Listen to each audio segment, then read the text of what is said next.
Turkmenistan and Uzbekistan. And of course, it includes Russia. So, as all of you probably know, the Soviet Union started collapsing in the early 1990s.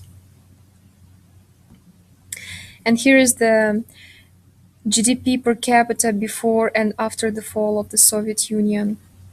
So the dissolution of the Soviet Union was resulted from the backdrop of the general economic stagnation or even regression. So the inter-republic economic connections were disrupted, which led to even more serious breakdown of the post-Soviet economies. And as you can see on this graph, only after 1995, the economy in the post-Soviet states began to recover, with GDP switching from negative to positive growth rates.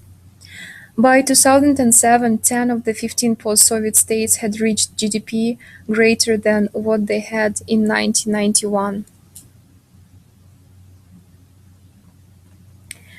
So this is the GDP per capita of post-Soviet states in 2012. As you can see, Estonia is the country that has the greatest GDP, and Tajikistan has the lowest GDP from all post-Soviet states.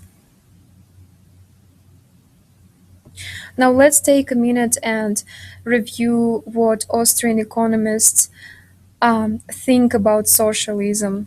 As we read in Austrian Economics, a primer, socialism is not effective for several reasons. First, it interferes with free exchange, thus reduces the human benefit that it generates. Also, there is no way to calculate what inputs and outputs are worthwhile without the guidance of prices and the market. And without the lure of profit, there is nothing to drive improvement. So in socialistic structure, there is no competition, thus it does not reinforce innovation.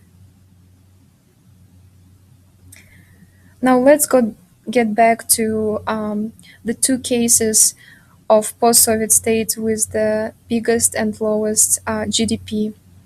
So as was previously mentioned, Estonia is the most developed post-Soviet state.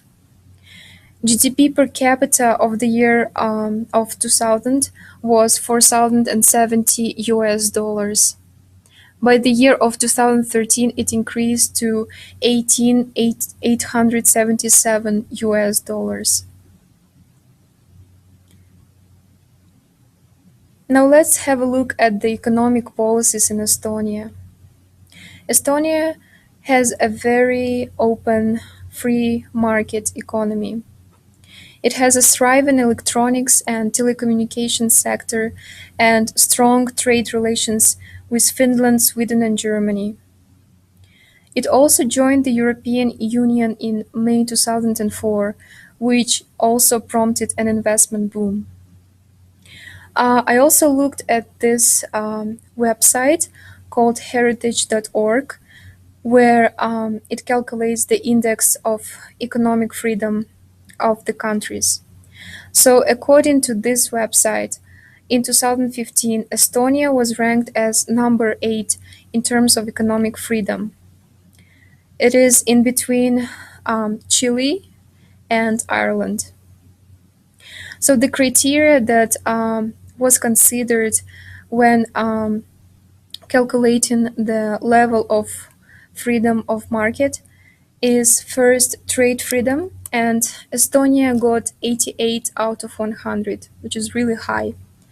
Also, investment freedom criteria is 90 out of 100, and the financial freedom is 80 out of 100.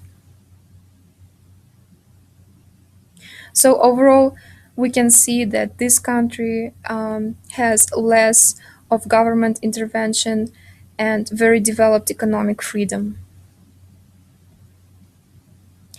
Now let's have a look at the least developed country, Tajikistan, which is located in Central Asia.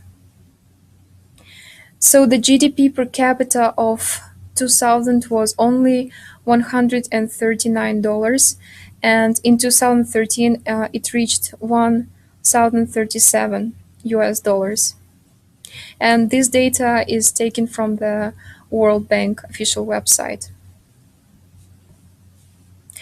Tajikistan is known for its closed economy with a hardship in investment and in business. It is also important to mention that this country was plunged into a 5-year civil war soon after independence, ending in 1997. And this civil war caused 50,000 people to die, and over one-tenth of the population fled the country. The country's main exports are cotton and aluminium, but it is also dependent on oil and gas imports. And again, according to the heritage.com, Tajikistan is ranked in terms of economic freedom as 140 in between China and Liberia. So according to the criteria of the open market, Tajikistan in terms of trade freedom is ranked 74.6 out of 100, which is not bad. However, in terms of investment freedom, it's only 25 out of 100, and financial freedom, it's only 30. Overall, we can say that this country has a very closed economy and lots of intervention from the government. So this is just the quote of Ludwig von Mises, saying that liberty is always freedom from the government. In conclusion, we can say that those two cases of Estonia and Tajikistan as the country with most developed GDP and Tajikistan with the lowest GDP, we can say that with having